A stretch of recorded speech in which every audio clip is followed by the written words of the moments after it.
Hello, everybody. Hello, everybody. It is last Monday in March, and we're here for Last Monday Marketing Chats.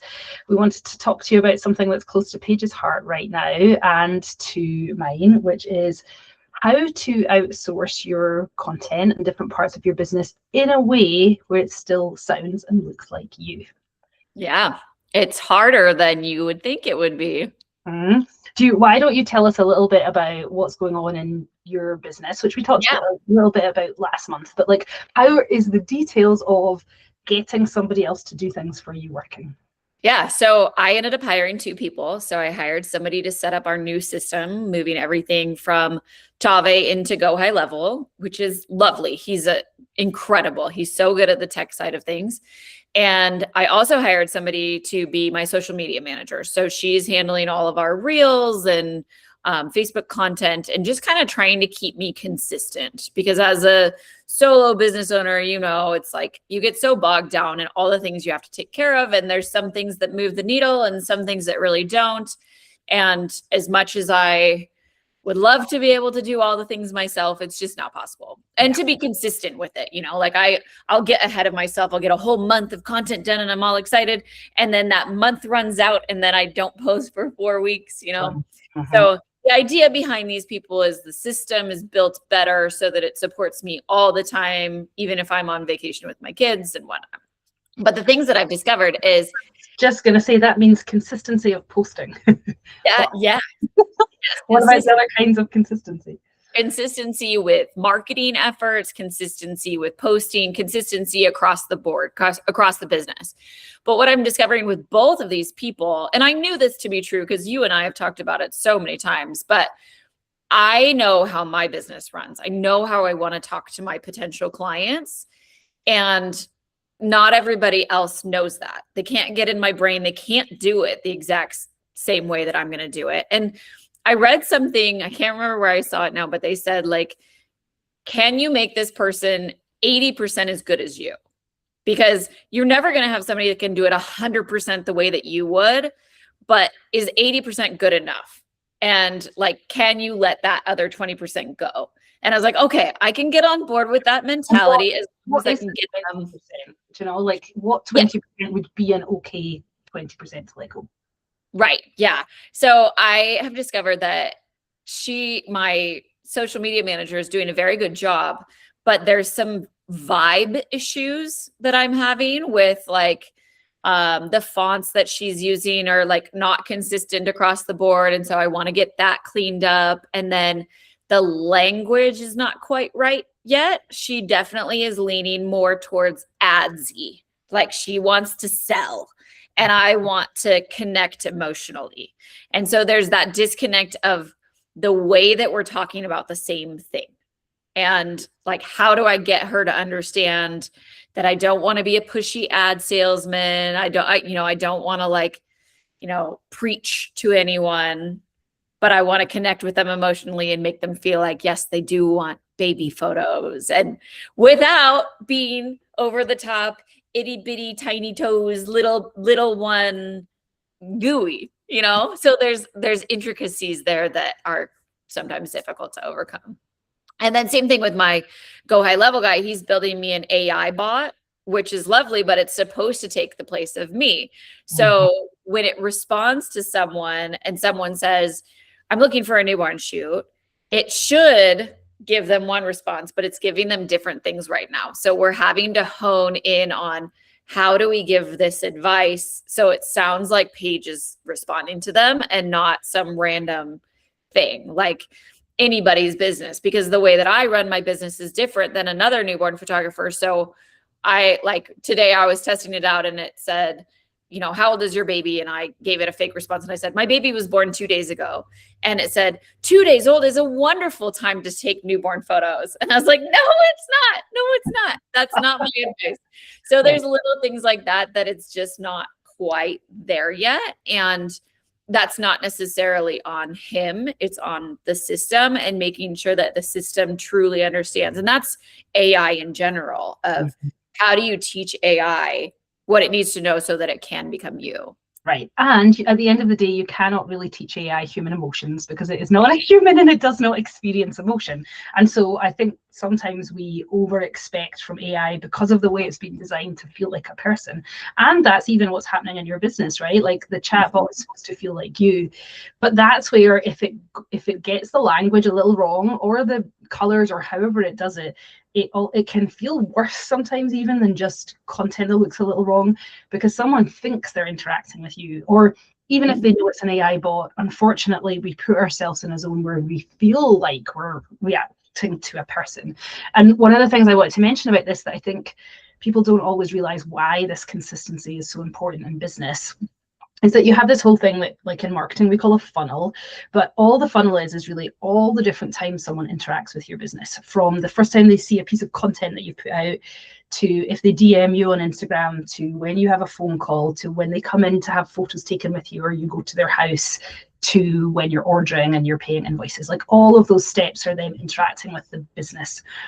And if they feel off at different places and not the same, that inconsistency gives a kind of weird, it's like meeting somebody at a party and they're amazingly friendly and just so curious about your life, and then meeting them the next day and they don't even like acknowledge you or say hi. You're kind of like, whoa, is this the same person?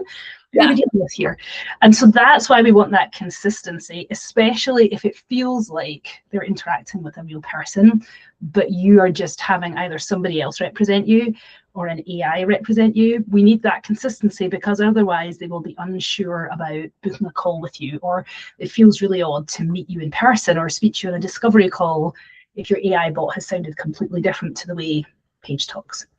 Yeah. And I think the thing that we haven't said yet, but should be out there, is that like, if you outsource, there's a very good chance that even if you don't, like if I'm saying I don't use AI for my business, I hired this VA to do it for me, that VA is probably using AI for you. So knowing and understanding AI, whether you want to be a part of this new workflow or not, you kind of need to, because somebody, assuming you're not going to do everything yourself, you are going to outsource at some point, or whether that's outsourcing to AI and allowing AI to do it for you or do a chunk of it for you, or outsourcing to another person who's then going to use AI for you. But you need to be able to understand your own brand and what you want and be able to communicate that to one of those two places, right? Might be. And I think that's where, yes, like I've been talking a lot as a copywriter who helps people with their words, and a lot of people have been using AI or have had things outsourced to AI and they feel very uncomfortable because things have been put out that do not represent them properly.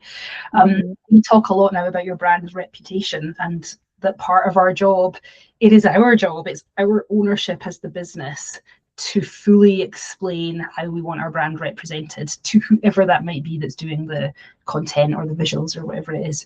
So much as it's easy to roll your eyes about AI or say, oh, I wouldn't use it, or I mean, there's a famous case in the copywriting world right now, which is causing a lot of upset, because a famous copywriter used an image of a lady in a bikini to try and sell a copywriting course, and the lady who he used in the AI image looks a little bit like another famous copywriter. And his defense, when everyone got really mad about him, was the AI created it, I didn't know. Now that's not a defense. You still have to check. Well, I mean, maybe legally it's a defense, I don't know. It is not morally or ethically a defense, because you're responsible for what your AI thinks your brand is. And there's so much that's hidden about how we engage and interact with people. We're the people who have to try and surface it all and figure out, well, how do I talk to clients? How do I want to sound? Paige, for example, I know that you're very much, not that the glass is half full or half empty, but here is the glass and this is actually how much milk's in it right now, right? Like you might be having a really hard time if it's day 2 of your baby being born, and I don't want to sugarcoat that and pretend it's otherwise. And so we wouldn't want an AI chatbot that sugarcoated it and said it was an amazingly delightful time, because most mums are actually having a really hard time on day 2. Yes. So thinking about that and being able to explain what your responses are to people is like so important, and it's on you as a business owner to figure out what that is. Yeah. And I think sometimes like one of the ways that I use AI a lot these days is in my personal life and in my business life is like kind of brain dumping at it and being like, okay, this is how I feel about this situation. and I'm not sure exactly what I want to say here. Help me figure out what I want. And it'll like take all those brain dump things and be like, it sounds like you're saying this, and we want to communicate this. Is that right? You know, and then you go, oh, well, kind of, but not quite. And you can like tweak it that way.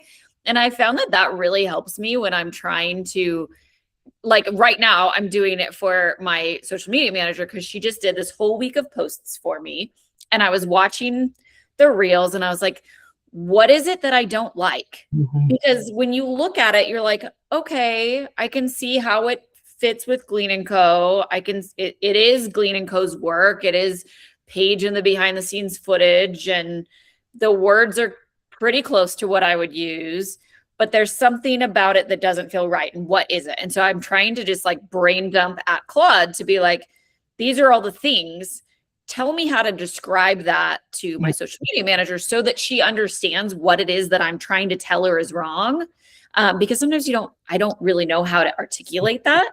And Claude can help me figure it out so that I can give her concrete feedback to be able to then make those adjustments. And I think that concrete feedback, that's something that I'm sure as photographers, Paige, and those of you listening that are photographers, you've heard that where someone says, there's something not quite right about this image, but they can't maybe tell you why. It's the same with copywriting. If I write some words, someone will be like, it just doesn't sound quite right.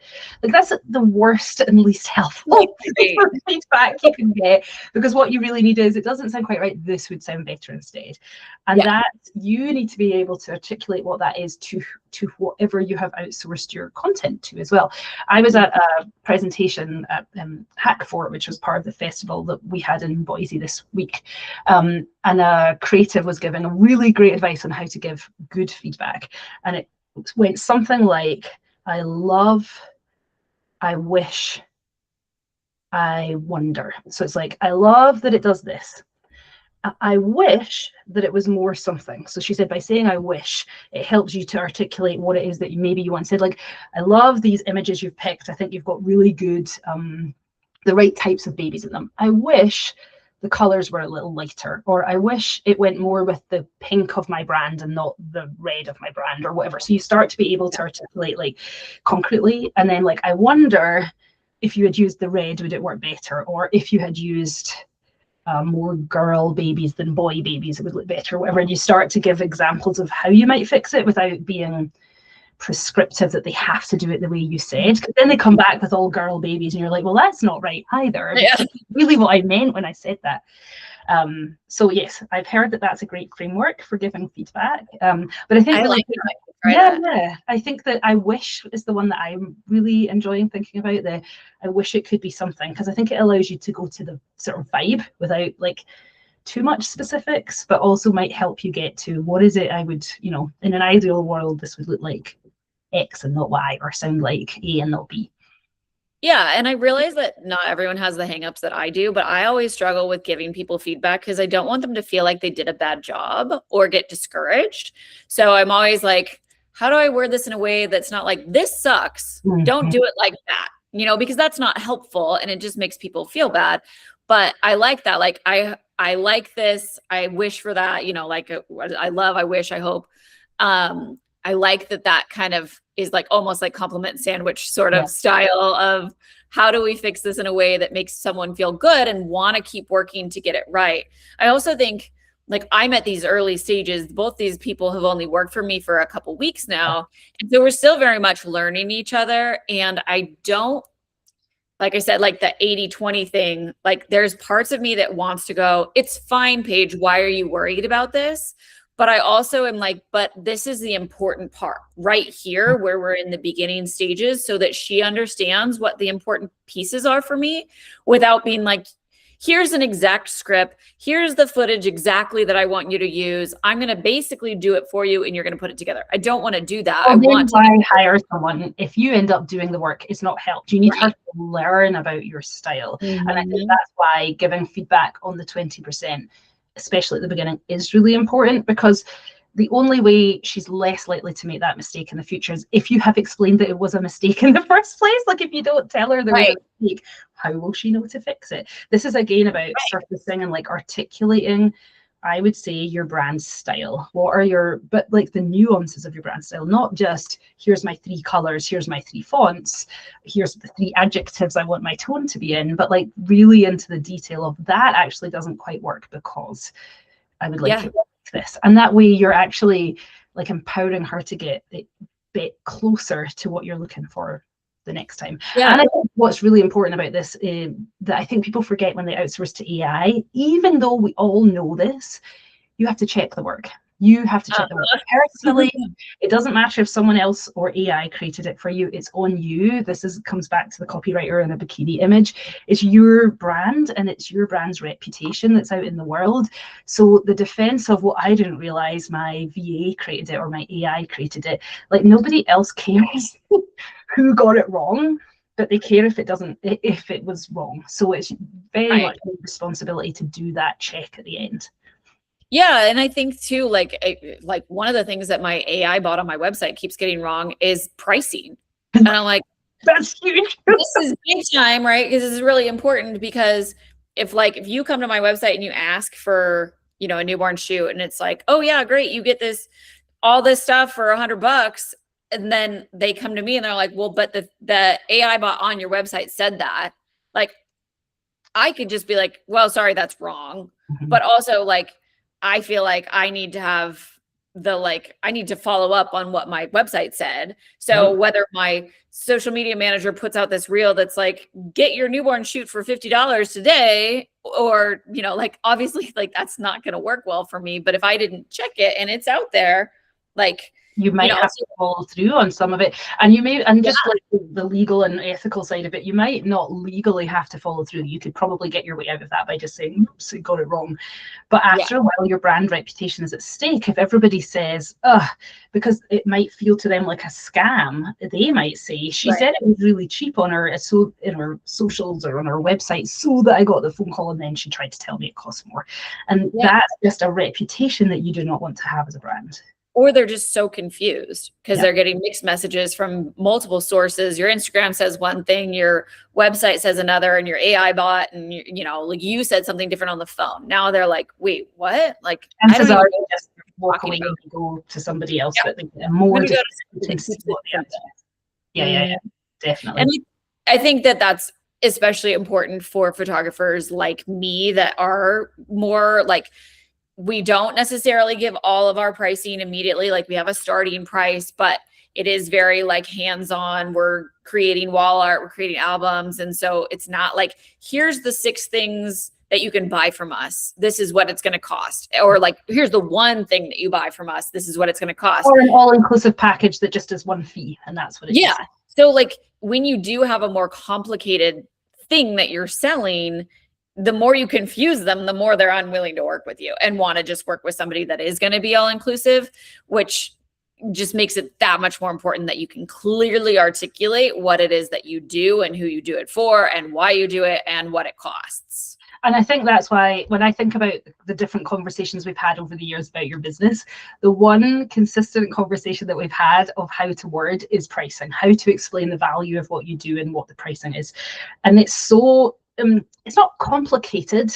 It's just there's a lot of layers involved to it, and it takes you a long time sometimes in person to explain that to people. Or more likely what's happening is your brain's sifting through, you're listening to them, and you're outputting the answer that makes most sense to them. But how do we take that thing that happens in your brain?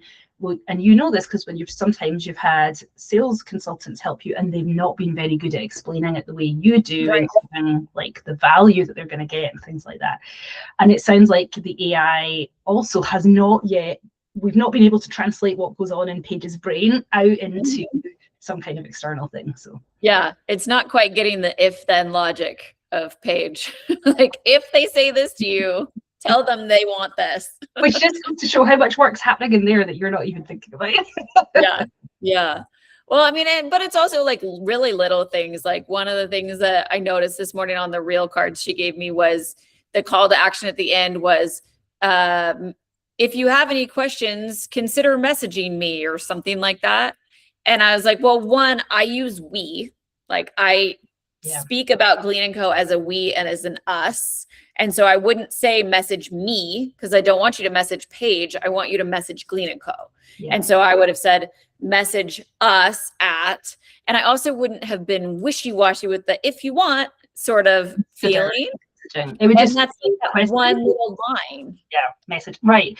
And I think this goes to why fixing that kind of thing is so important, because we talk about, and we'll maybe go into this in more detail next month, but for those of you who don't know, we have like 12 different types of voices that you can choose that might apply to your business. And one of the key differentiators between a lot of them is whether you talk about I or whether you talk about we for your business. And you don't, it kind of doesn't matter how many people are in your business, which one you use. There are businesses with lots of people who use I because they use them as the face of the personal brand.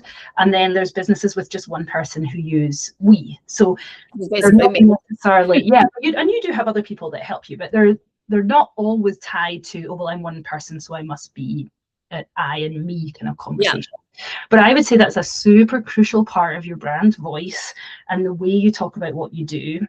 And like if something got it wrong once, okay, fair enough, a little mistake. Yeah. But if it's constantly shifting between us and me, it can get really confusing for the reader to know, especially I think for Glean, where it's a studio and where there's this very polished high-end reputation, to occasionally have me's in there is going to feel messy.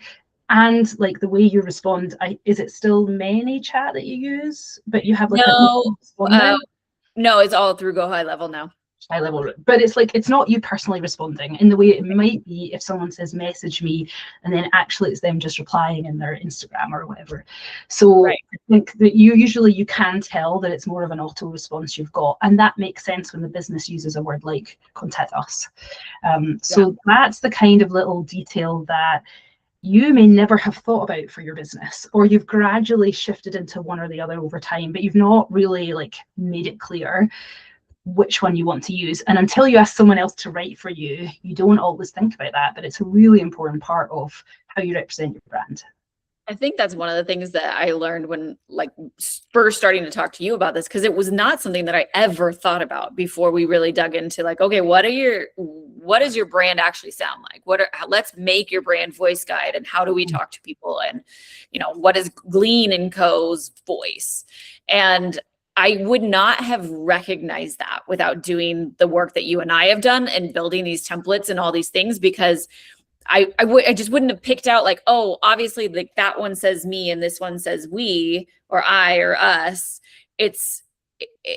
And I think that when you're talking about somebody that you're outsourcing to, particularly someone that has not spent so much time in your business, they're not as aware. They haven't worked with, like the people that I'm working with, they're not photographers. They're not in my industry. They're just VAs and tech people. So I not only have to teach them about me and my brand, but I have to teach them about the industry in general. And I need to teach them those intricacies that I've spent so long working with. And so like, if I just say like, change this to we, okay, she's going to change it to we, but the next time it might say me again. Yeah. So I need to explain why I want her to change it to we, so that she understands that when I'm talking about Glean & Co., I use we. And when I'm talking about it from a perspective of I'm Paige and I have 3 boys and this is my life, I'm talking about me. And there's a differentiation there that if you explain it, she's going to go, oh, okay, this reel is about Paige and her life. So I can say, chat with me. And this reel is about the Glean & Co. studio. So it needs to be we. And it's confusing to an outsider, but I think the more you can communicate those things and why those things matter to you as a brand, the more it can understand. And that's why we very much design over time. And I design for people style guides. So if you think about it from the photography point of view, you probably have like, I want to say filter, and that's not the right word. What's it where it has like a set of styles as you take your picture every time?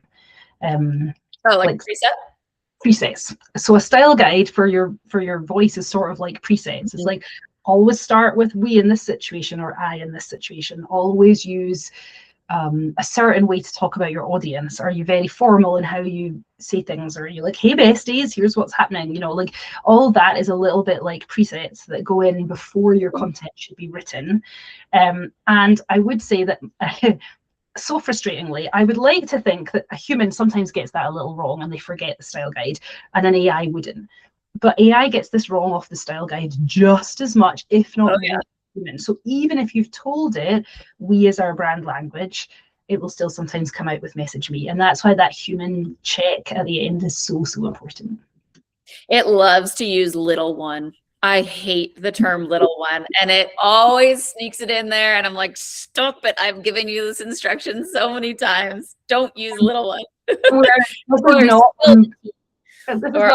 into the sorry, we're not going to go into the detail of the AI here, but if you have you added a Claude skill with your hard no words? Yeah, like you need to add a Claude skill that says never use these words. I have it in my project details, but I need to go up to skills level, I think. Okay.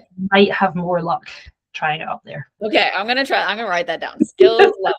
See, these are the little things though too that as you understand AI capabilities a little bit better, because we just had a call with our go high level guy and he was telling us, because we were complaining about some of the issues that it's been having, and he was like, well, the problem is it can only have 20 FAQs like in its system. And we were like, oh, well, of course it's having issues because we have too many things in there. So now we're like, how do we pare this down so it can better understand? And that was on me just being like, oh, the sky is the limit. I can tell it whatever I want it to know, you know, and just I gave it too much. Yeah, that makes sense. I know.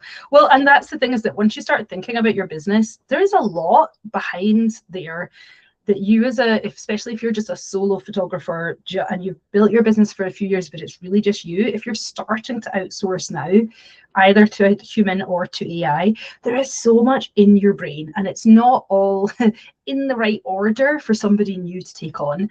I don't know if we've talked before about the curse of knowledge, but it's like a psychological term, and it's so important for me when I think about writing. When I'm writing somebody's website or their emails or something, I always want to feel like the reader for the first time experiencing it. But when you are the writer or the business owner, it's very hard to do that because you know all the things in your business and all the things that impact the decision you're about to make or which choice you're going to offer. But you forget that the other person that you're trying to teach, whether it's an AI or someone you've outsourced to, doesn't know any of the other things that are going on your mind. And somehow you have to create it all, put it all into one document and then sort of dump it all on them. Yeah. And over time, they will start to get better at it. But like, there's so much in your brain as a business owner that you don't realize that you filter through as you're thinking about how to do these things. Well, and I think that lends itself to say, like, have some grace for these people that you're outsourcing to. I mean, maybe not your AI, maybe your AI too, but you're going to refine your AI to get it closer and closer as you go. But the same thing with an actual person that you're outsourcing to is they're going to get better and better and faster and be able to do more without your help. The more feedback you give them and the better information you're putting into that person, because it is impossible to do it. They're not you. They can't do it exactly like you can. And like you just mentioned, it's like the preset idea of like, if you had somebody doing your editing and all of a sudden that, you know, you're a light and airy photographer and all of a sudden they're doing these like dark, moody, edits of your images and posting them on your Instagram, you'd be like, whoa, something is not right. And people would be confused because they would see that visual impact. And sometimes words don't have quite the same visual impact, but people still feel it, even if they're not aware of what it is that they're feeling.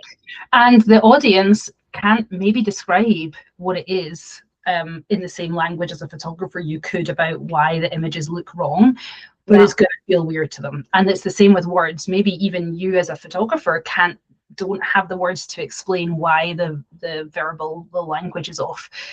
But people are going to feel the emotions of it. And that's why it's so important somehow to externalize all those thoughts and choices in a way so that somebody else can copy them. Yeah. We had photos taken a couple of years ago in our yard with our chickens, and they were like for Christmas, but it was still pretty green. And so the photographer had done this one edit where she'd pulled like all the green out of the lawn. And so it looked like really kind of like more wintry looking. And she edited just one like that. And then the rest of the images were all this like vibrant summer bright green. And I remember showing my husband all the different versions and being like, which image do you like? And he's like, I am so distracted by how different those look that I I don't like either of them because that one looks dead and this one looks too bright. And I don't know which to pick.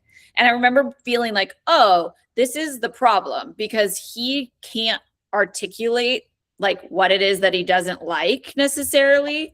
And he can't see through the fact that that could be fixed. You know, he's just seen that he's confused. You know, it's one toggle on the computer to fix that, but he just sees completely images that feel well. And I have a perfect example. I have a picture on my wall here that Paige took of my boys when my oldest was maybe 7 or 8, and you did something to the filter so it looks like their shirts are different colors. And I remember when you gave me the picture, my kid was like, well, that's not me. And I was like, it's you. And or maybe it was you, maybe it was my younger one. And he's like, well, it can't be because that's not the color shirt that I was wearing. Like, I was wearing orange that day. I was like, oh, yeah, look at your face, it's clearly you. So yes, I mean, that's the key part of it, right? Yeah, I'm looking at the picture right now. It's so funny to see. But yeah, I think that's and that same thing that you can make sense of as a photographer, but your husband couldn't and my kids couldn't. I see that with words as well, that quite often we use tones, you know, are you like friendly and upbeat, or are you serious and polished and professional? Really, a tone in your words is just about communicating an emotion. How do you want the other person to feel as they read your words, which I would argue is possibly your presets do that as well. Like, how do you want them to feel as they look at the picture? What's the emotions you want to come up?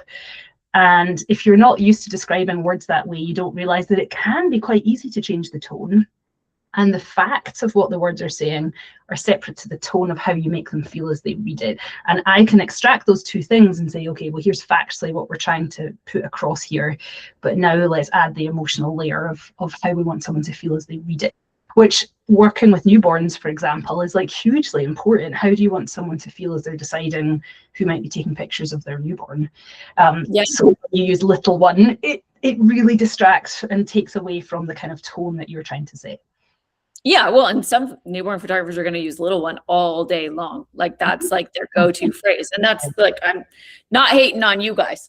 No, that's exactly the point. That's your language. It does not feel right to the tone of voice that Glean & Company uses. If I saw that in one of your posts, I would immediately know that you hadn't written it.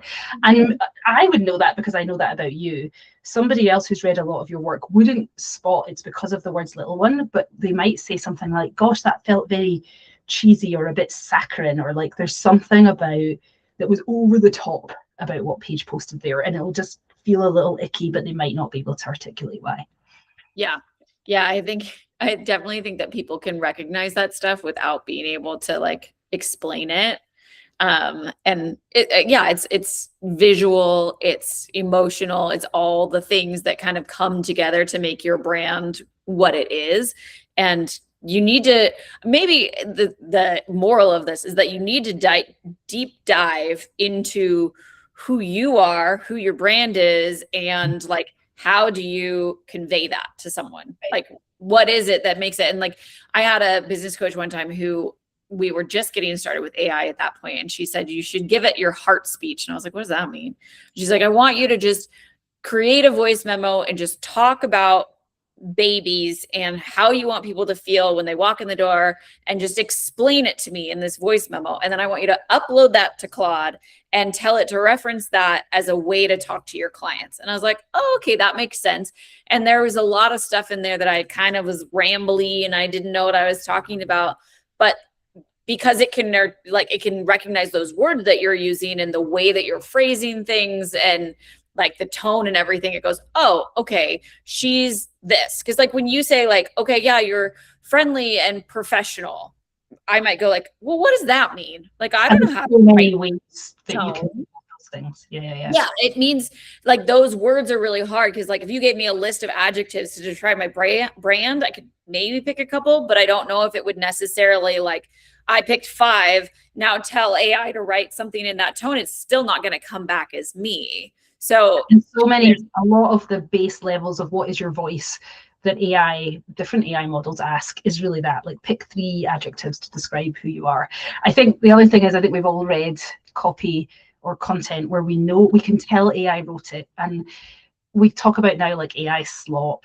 Sometimes people will say it's soulless. I think honestly what's happening is that emotional connection is not under the words. So there's some facts in the words, but nothing below the facts. And that connectiveness is where you can tell the difference. Now, AI can write for you like that, but you have to basically give it all of your thoughts and patterns and choices. You need to articulate all that stuff to it, or else it will create by default the stuff that doesn't really have any emotion in it at all. Yeah. And we don't really want to be an emotionless newborn photography brand, right? Of all the brands, please don't do that if you're a newborn photographer. But I think like this whole discussion is like how we even got started, building flow and format, because I was coming to you going, I'm trying to buy these templates and they don't sound like me. How do I fix them? I'd like one or two, but then they'd have such a strong personality in them that wasn't mine, that I'd be like, I don't know how to create the next email that I need to go with this, because it's not really me, even though I kind of like it. It's like you try one preset for one image and then another for another and then another, and it looks mismatched because you're like, well, it's not, I haven't chosen a lane. I haven't chosen what's really me. And so it looks like I'm all over the place. Yeah. And I think you see that when you get AI to create copy and you tell it, no, I need it to be more friendly, and it goes over the score. Like if you've ever tried that and AI's read, you're like, wow, like you took that and ran with it, but now you're way too far. We should do that. It would be a fun exercise. We should write out all of our emails, but one at a time in AI, because I bet you if we got into a generic AI that like we didn't have any brand information in, and we said, hi, my name is Paige. I'm a newborn photographer for Glean & Co. I need you to write me an email to send to a new lead coming into my system to welcome them and tell them about my brand, and tell it nothing else. It would give us a wildly crazy email. And then if you wrote it again, like, okay, now someone has booked with me, write them a welcome email to join my brand and give them advice on what to do for their newborn shoot. Like it would give you something entirely different. I guarantee you that those tones wouldn't necessarily match. Although I will say that that AI has gotten better about being like, well, wait, before I write this, do you want this or that? And they'll ask a few more questions. It used to just go for it and then be so wrong. You'd be like, well, wait, this is not at all what I want. I think that brings up a really important thing, which when we created a product recently, which is like an AI guide about making sure that everything is in what I like to call a closed loop, is that you have to give it the information. Because right now the risk is that if it's not closed, as in you give it all the content and then ask it to create around it, if it open is where it can go back out to the web. And so if you don't tell it enough about your details, how you price or how your newborn shoot runs, it will just go off to the web and find the most generic answer for what newborn photographers do, which A, might not be right, or B, which is so important of what we're talking here, just not how you do business. It doesn't mean it's wrong. It's absolutely fine to use little one in your branding if you're a newborn photographer, but only if it's right for your business. And so when you leave the ability for an AI to connect back to the internet and just look for the most likely thing, it will just bring you the most likely generic thing, which A, will not help you sound different to anyone else, and B, is probably, hopefully, not the way you run your business. Well, and sometimes it just blatantly lies. Like if you're using an open system and you're just allowing it to go to whatever, like, so for instance, the other day I was going to see my best friend in Portland, and she loves those geometry towels, like kitchen towels. Have you ever used those? I love them. They come in all kinds of different brands and stuff. And there's one place in Boise that I know for sure sells them. Like you can go there and physically buy them in person. And I didn't have enough time to buy them online and have them shipped to me. And so I wanted to see if I could find them. And I went there and they didn't have what I wanted. And so I asked Claude, I said, I'm looking for these towels, this brand specifically. Is there anywhere else in Boise that sells this brand besides this store that I've already been to? And it was like, oh, well, it looks like geometry doesn't, it's a wholesale. So it's like, it doesn't say where they sell things. And so you have to kind of know, but you should maybe check these stores. And it gave me this list of 3 stores in Boise to look at. And I was like, I've never heard of any of those stores. And so I was like, this is cool. Like I knew stores that I've never been to. And I said, tell me more about these 3 stores. Where are they located and what do they have? and it said, oh, sorry, we just made up some names based on stores that might have products like that. And I was like, are you kidding me? Like, It's not even a real store. So it literally just made up 3 stories. It was like Paper and Pie Company. And I was like, Paper? This isn't a real company. Not a real company. None of them were. It had just decided that I was looking for stores in Boise, and maybe there were stores called that. So I don't want it to do that with my brand. Wrong answer there. I thought it was hilarious. Yes. And I don't really know how we fix that kind of problem. That is so important. Why it's so important for a human to check the work, right? And it frustrates me, and I think it's just an essential human quality, is that because we feel like and experience AI like it's a person, we think when we've handed over the responsibility for the job. But you really, really have to picture this. I constantly think, what if I'd asked my 14-year-old to write this for my business? There's no way I would let him post it without checking first, because he would get it wrong. So I really, really, really try and think of my AI as my 14-year-old as much as possible. I like that. That's a good way of thinking about it. I for sure would double check his work before it went out, and I have to check. But there's a real interesting trust issue, and we all have it, even when we know, which is why I think it's really useful to put little funny checks like this in, because there's such a default human experience to trust the AI, because it feels like you handed it to a person who should be competent at a job and who should check their own work. And we just know that AI does not do those things. But if it can save you 80% of the time, say, and now all you need to do is the 20%, just don't forget to not do the 20%. Yeah. Please check. So I want to just do the checks. That's at the end of the day, I want my outsourced workers to be able to do 80% of the work, so that the 20% that's left for me is those check, make sure it's good, a quick, yep, I like it, post it, making sure that I still have my hands in my brand to keep it consistent and make sure that it still feels like me, even after, I'm going to get to the point where hopefully with these people that I don't need to do as much checking, and hopefully I can just be like, yep, you got it, run with it. I like those. And then check in every once in a while and be like, ooh, hey, we were kind of off last week with those posts. This one didn't quite sit right. Let's go back and, maybe pull the reins in a little bit and make sure that we're good again before we go off. But I do think that you can't, with real people or AI, just abandon post and be like, you're good, see you later. Go, fingers crossed. But yeah, that's definitely why I like a closed loop system when you can use it, where the AI can only use the things that you've inputted, because then you have control, you have responsibility and control of documenting things correctly and giving it the documents. And then all it has to do is work off what it has. Generally, I think that you get much closer to 100% on results than you do with that open loop system, where it goes off and it makes things up and you don't quite know where you got the idea from. So big fan of a closed loop system. I like it too. I think it works really, really well, especially for particular projects that you're like, look, this is just for this one thing. Just focus on this one thing here. Don't go into any of the other stuff I've ever told you. Gotta keep this in a little silo. Yes.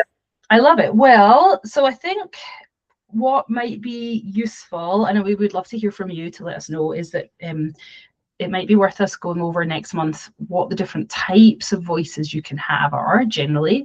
I mean, everybody has a unique voice, but there are certain things like picking I or we. There are certain choices that you can make. A lot of this you might not have thought of, or you might decide to change. So there was a point where you were probably using both I and we in your business, and then you had to decide, all right, I have to stop using both. We're going to go with we. And from that moment forward, you started to create everything in that way. So some of these things might be you're doing a bit of all of them, especially if you've bought templates in the past or had other people do your copy or had AI write your content.